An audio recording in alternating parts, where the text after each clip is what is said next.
우리가 하나님의 뜻을 알고 진리를 알았기 때문입니다. 그 진리, 이 복음의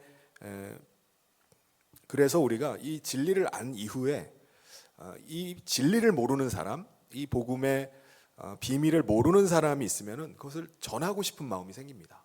저 사람에게도 좀 알려줬으면 좋겠다라는 것이 정말 구원받은 사람, 참 진리 가운데 거하는 사람의 마음인 줄 믿습니다. 그런데 사실 우리가 구원받은 것은요, 이 지식을 우리가 가지고 있기 때문이 아닙니다.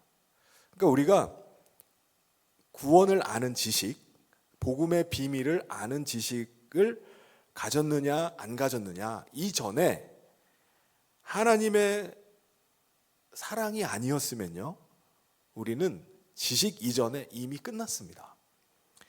우리는 이미 멸망이 확정된 존재예요. 내가 뭐 이 지식 가지고 구원 얻고 구원 얻지 못하고 그 이전에 하나님의 사랑이 없으면요, 우리는 아무것도 아닌 것입니다. 그러므로 우리가 이 지식이 있는 것 가지고 스스로 교만해서는 안 돼요. 아니, 이런 지식이 있는데 저 사람은 저것도 없나? 1절 말씀에 보면요, 우상의 제물에 대하여는 우리가 다 지식이 있는 줄 아나 지식은 어떻게 한다고요?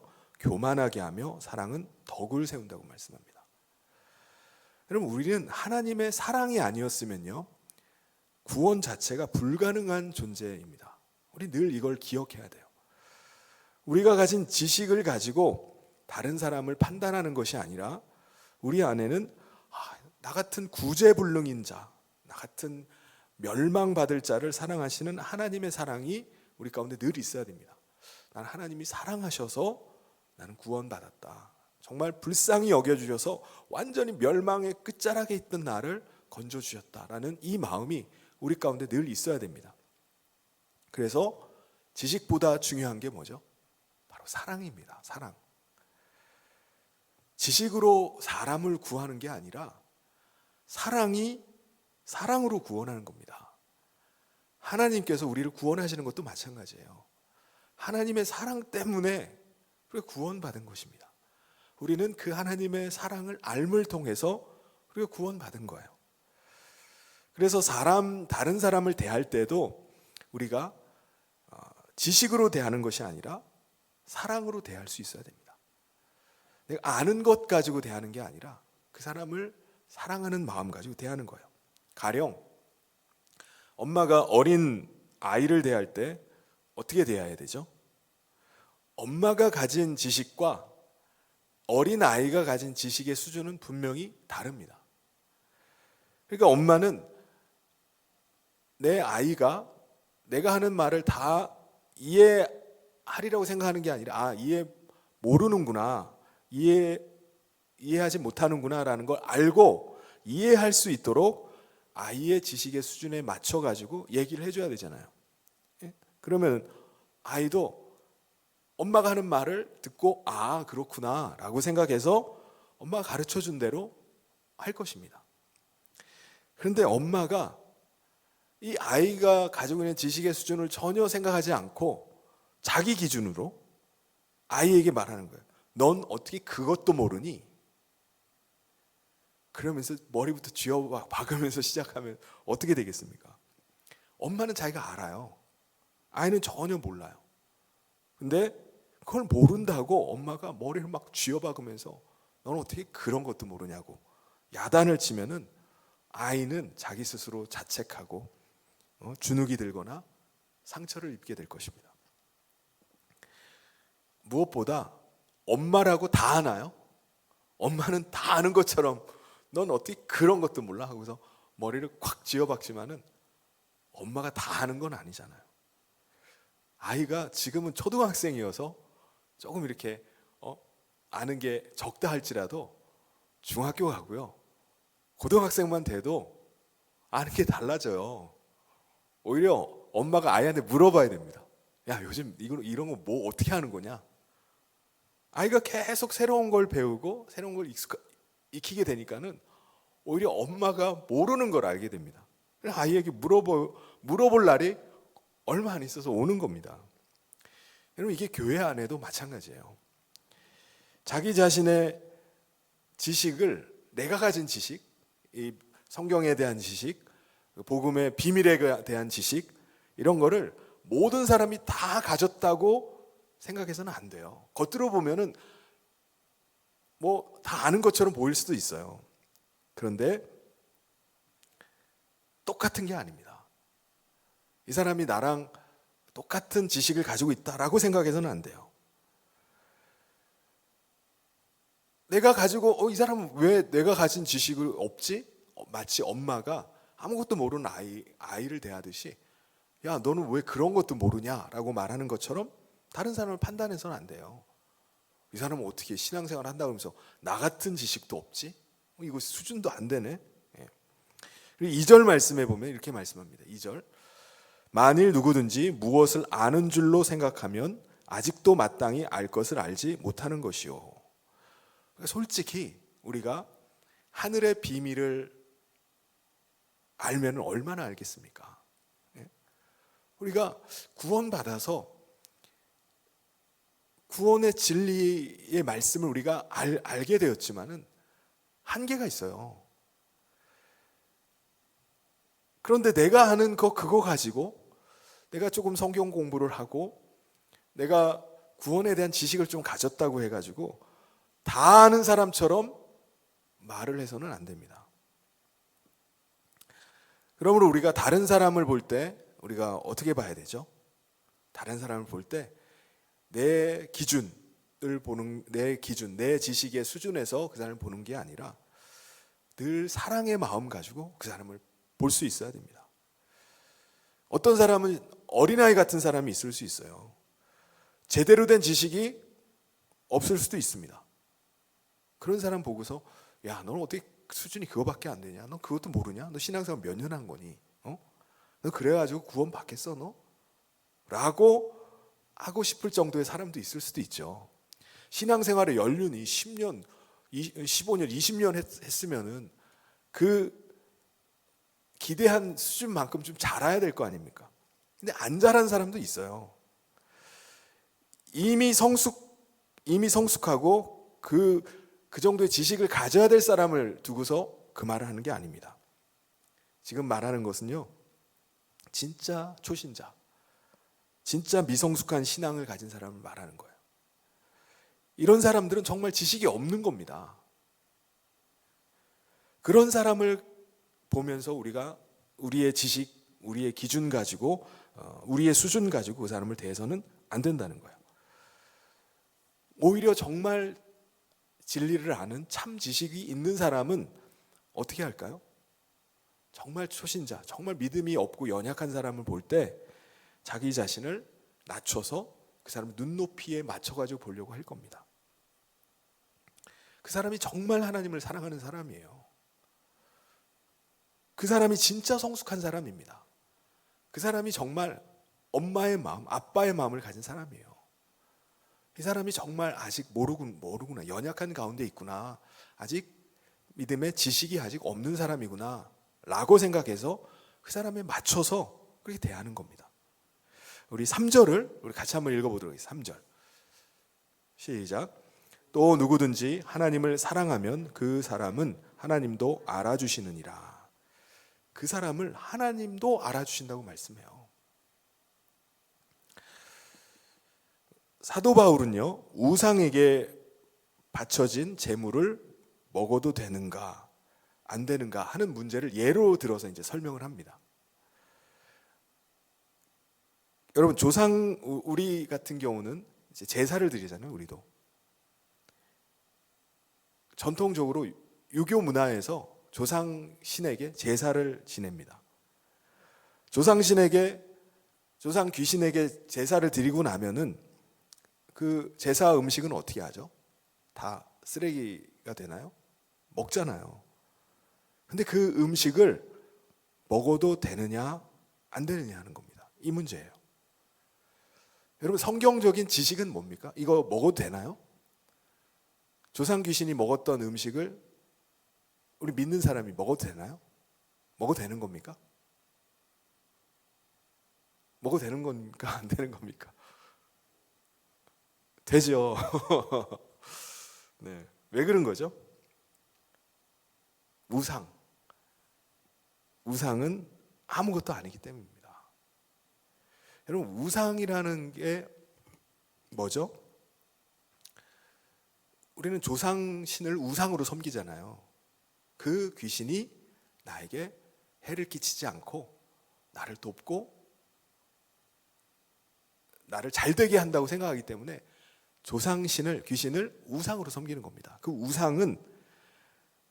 우상이 뭡니까? 우리가 많은 우상들이 있는데 우상의 특징 중에 하나는요, 형상이 있다는 거예요. 형상. 그래서 우상들의 많은 우상들을 보면요, 다 형상을 가지고 있어요. 그래서 형상이 있다는 것은 뭐를 의미하죠? 누군가가 만들었다는 겁니다. 그러니까 누군가의 손에 의해서 만들어진 존재가 우리가 신이라고 섬기는 우상이라는 거예요. 근데 아이러니한 거는 사람이 사람 손으로 만들어 놓고 그걸 신이라고 하면서 그걸 섬긴다는 겁니다. 그런데 하나님은 어떤 형상으로든지 하나님의 형상을 만들지 말라고 말씀하셨어요. 왜냐? 하나님은 사람이 만든 존재가 아니기 때문입니다. 그래서 어떤 형상으로도 하나님의 형상을 만들어서는 안 됩니다. 하나님만이 참신이세요. 사람들이 만든 우상은요, 이게 나를 도울 거다 라고 해서 마음의 위안을 얻고 담력을 얻게 할 수는 있을지 몰라요. 그런데 그 우상은요, 눈이 있어도 보질 못해요. 입이 있어도 말을 못하고 다리가 있어도 걸어 다니지 못합니다. 넘어뜨리면 넘어뜨린 대로 그냥 있는 게 우상이에요. 아무것도 아닙니다. 그래서 5절, 6절에 보면은 비록 하늘에나 땅에나 신이라 불리는 자가 있어 많은 신과 많은 주가 있으나 그러나 우리에게는 한 하나님 곧 아버지가 계시니 만물이 그에게서 났고 우리도 그를 위하여 있고 또한 한 주 예수 그리스도께서 계시니 만물이 그로 말미암고 우리도 그로 말미암아 있느니라. 그래서 참신은 누구죠? 오직 우리를 지으신 하나님 아버지와 예수 그리스도이십니다. 그분이 우리의 만유를 지으신 분이고 우리를 창조하신 분이세요. 우리가 이 지식으로 말미암아 우리가 하나님을 알게 되었고 우리가 하나님을 섬기면서 사는 것입니다. 우리가 이 지식 때문에 우리가 조상신에게 바친 제물이지만은 우리는 그것이 아무것도 아님을 알고 그걸 먹을 수가 있는 거예요. 근데 그래서 우리는 실제로 고린도 교회 같은 경우는 고린도 지역에 신전이 있었어요. 우상을 섬기는 그 우상에게 제물을 바치고 나서 그 제물을 신전에서 다 소화하는 게 아니라 남잖아요. 남는 거를 시장에다 파는 겁니다. 이게 시장에 유통이 돼요. 그러면 그게 구별이 돼요. 이게 신전에서 바쳐진 음식인지 아닌지.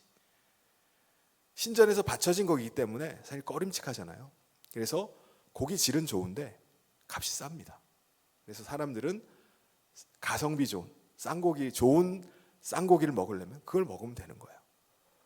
그런데 이게 우상에게 바쳐진 것이라 할지라도 이건 아무것도 아니구나 라고 해서 먹을 수도 있어요. 조상신에게 바쳐진 조상 귀신이 먹다 남은 음식을 이게 실제로 조상이 먹고 간 겁니까? 한술 뜨다가 남겨둔 겁니까? 아무것도 아니에요. 그래서 먹을 수가 있는 겁니다. 근데 이 지식을 다 가지고 있느냐? 그렇지가 않다는 거예요. 7절을 같이 한번 읽어보도록 하겠습니다. 7절 말씀 시작. 그러나 이 지식은 모든 사람에게 있는 것은 아니므로 어떤 이들은 지금까지 우상에 대한 습관이 있어 우상의 제물로 알고 먹는 거로 그들의 양심이 약하여지고 더러워지느니라. 어떤 사람은 우상을 섬기면서 제물로 바치면 진짜 우상이 먹고 가는 걸로 생각하는 거예요. 그러니까 어릴 때부터 조상 귀신이 먹고 간다라고 생각을 해가지고 그렇게 교육을 받고 그렇게 제사를 드리는 사람은 실제로 그렇게 먹고 간다고 생각합니다. 그래서 어른들이 조상 신을 섬길 때 음식도 어떻게 하죠? 허투루 안 해요. 정말 정성을 다해가지고 그냥 북엇대가리 하나도 머리 방향이 틀리면 안 됩니다. 뭐 이거는 여기다 놓고 저거는 저기다 놓고 해가지고 온갖 정성을 다해서 조상이 먹으니까 그거를 차려놔요. 근데 그런 사람이 믿음을 가지고 교회 안에 들어와요. 그러면 그 사람이 어떻게 생각하겠습니까? 이 사람은 우상이 어떤 존재인지에는 지식이 없어요. 여전히 우상이 있다고 생각합니다. 그래서 우상에게 바쳐진 음식은 우상이 먹고 간다고 생각하는 거예요. 그런 생각을 가지고 있을 수 있습니다. 그래서 이 사람은 어쩔 수 없이 집안 전통이고 해서 제사를 드려요. 근데 제사 드리러 갈 때마다 갈등을 합니다. 음식을 먹을 때마다 이거 내가 먹어야 되나 말아야 되나. 나 구원받아서 하나님 모시고 사는 사람인데 내가 이거 조상 귀신이 먹었던 거 이거 먹어도 되나 말아야 되나. 그런 고민을 할 수가 있습니다. 근데 가족들이 다 모여가지고 막 제사하고 음식을 나눠 먹는데 분위기상 또 안 먹으면 안 될 것 같은 거예요. 넌 왜 안 먹니? 너 지금까지 잘 먹었잖아. 갑자기 왜 안 먹니? 하면은 또 이상한 사람들이 이상하게 생각하고 너 좀 이상하게 된 것 같다, 잘못된 것 같다라고 하면은 그렇고 또 조상에 대한 예가 아닌 것 같고 이 사람은 정말 괴로운 겁니다. 하나님께도 죄송하고 믿는 자로서 또 죄책감이 드는 것 같고. 여러분, 근데 중요한 것은요, 우리가 구원받은 것은 부정한 음식을 먹지 않아서 구원받은 게 아니잖아요. 그렇죠? 정결한 음식만 골라서 먹고 깨끗한 음식만 골라 먹어서 우리가 구원받은 게 아닙니다. 우리 8절을 같이 한번 읽어보겠습니다. 시작. 음식은 우리를 하나님 앞에 내세우지 못하나니 우리가 먹지 않는다고 해서 더 못 사는 것도 아니고 먹는다고 해서 더 잘 사는 것도 아니니라. 그래서 참 지식이 있는 사람은 우상에게 바쳐진 재물을 먹는 문제를 가지고 이걸 힘들어하는 사람이 있으면 어떻게 해야 될까요? 9절에서 답을 합니다. 우리 9절을 같이 한번 읽어보겠습니다. 시작. 그런즉 너희의 자유가 믿음이 약한 자들에게 걸려 넘어지게 하는 것이 되지 않도록 조심하라. 조심하라는 거예요. 나는 지식이 있고 음식에 대해 자유함이 있어요. 난 다 먹어도 돼. 상관없어. 라고 한다 할지라도 모든 사람이 다 나와 같은 지식을 가진 것이 아니라는 거예요. 그걸 기억을 해야 됩니다. 그래서 아직 믿음이 약한 자가 있을 수 있어요. 교회 안에 처음 들어온 지 얼마 되지 않은 사람, 초신자들이 있을 수 있습니다. 이 사람들이 실족하지 않도록 해야 되는 것입니다. 여러분, 그 초신자들이 어떻게 하면 실족당할까요? 어떻게 하면 믿음에서 이렇게 좌초하고 믿음에서 떠나버릴 수 있을까요? 그들 앞에서 그냥 먹으면 되는 거예요. 이거 아무것도 아니야 하면서 그냥 막 먹어버리면 됩니다. 먹고 마시는 거예요. 고린도 지역에 분명히 이게 신전에서 우상에게 바쳐진 재물인 걸 다 알아요. 다 아는데 이거를 괜찮다고 하면서 뭐 상관없어 라고 하면서 그냥 막 먹는 겁니다. 이걸 가지고 잘 이해가 안 될 수도 있는데 술을 예를 들면요, 술을 가지고 술 그거 먹어도 돼, 아무것도 아니야, 이거 하나님이 주신 이것도 음료야, 그러니까 감사함으로 먹으면 돼, 그러면서 막 목사가 아주 막 술을 막 마셔요. 그러면은 여러 사람 실족합니다. 10절 말씀을 우리 같이 한번 읽어보도록 하겠습니다. 시작. 지식 있는 내가 우상의 집에 앉아 먹는 것을 누구든지 보면 그 믿음이 약한 자들의 양심이 담력을 얻어 우상의 재물을 먹게 되지 않겠느냐. 근데 앉아있던 사람이요, 알코올 중독자였어요. 교회 나온다고 해가지고 몇 달을 참고 막 금주를 하고 있었습니다. 근데 목사가 이거 사회생활 하다 보면은 여러분 술 한잔 할 수도 있는 거죠. 목사가 설교하면서 성도들 위로해 준다고 한마디 했어요. 이 사람이 담력을 얻었어. 맞아, 감사함으로 먹으면 돼 하면서 그동안 끊었던 걸 그냥 바로 끊어버리고 다시 술을 마셔요. 그럼 이 사람은 어떻게 되는 겁니까? 다시 알코올 중독으로 들어가는 거예요. 결국 술에 인이 박여가지고 망하는 겁니다. 알코올 중독에 빠져서 망하는 거예요. 우리 11절을 같이 한번 읽어보겠습니다. 시작. 그러면 내 지식으로 그 믿음이 약한 자가 멸망하나니 그는 그리스도께서 위하여 죽으신 형제라. 이게 뭡니까? 내 말 한마디 때문에 한 형제가 완전히 망해버린 거예요. 알코올 중독에 빠져가지고, 우리 주변에 알코올 중독에 빠진 사람 보잖아요. 자기 스스로 통제하는 게 없어요. 약속을 해놓으면요, 안 나타나. 스스로 자고 있어요. 술 잠시 깼을 때는 뭐 이것도 하고 저것도 막 얘기하는데, 돌아가가지고 술 먹고 나면 다음 날이 없어요. 그래서 우리가 가진 지식 때문에 다른 형제가 망할 수 있다는 겁니다. 나의 말 한마디가 그 사람에게 죄에 대한 담력을 줘가지고 더 죄악에 빠지게 할 수도 있어요. 그 사람이 어떤 사람입니까? 지금 사도 바울이 말하는 거예요. 그 한 사람 살리기 위해서 그리스도께서 죽으셨다는 거예요. 그리스도께서 그를 살려내기 위해서 죽으시기까지 했는데, 어떻게 그 알량한 지식 때문에, 나의 자유함 때문에, 내가 상관없이 던지는 그 말 한마디 때문에 그를 실족하게 할 수 있느냐, 어떻게 그를 죄에 더 빠지게 할 수 있느냐 라는 겁니다. 우리 12절을 같이 한번 읽어보도록 하겠습니다. 시작. 이같이 너희가 형제에게 죄를 지어 그 약한 양심을 상하게 하는 것이 곧 그리스도에게 죄를 짓는 것이니라. 나는 지식이 있어도 아무것도 아니야, 그리스도 안에서 모든 게 다 자유야 라고 하면서 그냥 마음대로 먹고 마신다면, 먹고 마시는 문제만이 아니라 그냥 마음대로 말하고 행동한다면, 아직 믿음이 없는 사람, 아직 연약한 사람, 이런 사람은 실족하게 될 수 있다는 겁니다. 죄를 짓게 할 수도 있어요. 그 사람은요, 아직 믿음이 없기 때문에 그게 죄라고 생각하는 거예요. 죄라고 생각하고, 죄인데 먼저 믿은 사람이 괜찮다고 말하면서 하니까는 자기 분명히 죄인데 죄를 짓고 먹고 마시고 있는 겁니다. 그 약한 양심이 상하게 되는 거예요. 양심이 손상이 되는 겁니다. 이 사람은 먹으면 안 된다고 생각하는 거예요. 양심이 계속 찔리면서도 그냥 먹으라고 그러니까, 아직 믿음이 없는데, 지식이 없는데 먹어도 된다고 하니까 그냥 먹는 겁니다. 내가 하나님 앞에 죄를 짓는 건데, 그 양심 막 찔리면서도 계속 먹으면요, 이 사람을 죄 짓게 하는 겁니다. 그래서 중요한 건 뭐죠? 형제를 실족하지 않도록 하는 겁니다.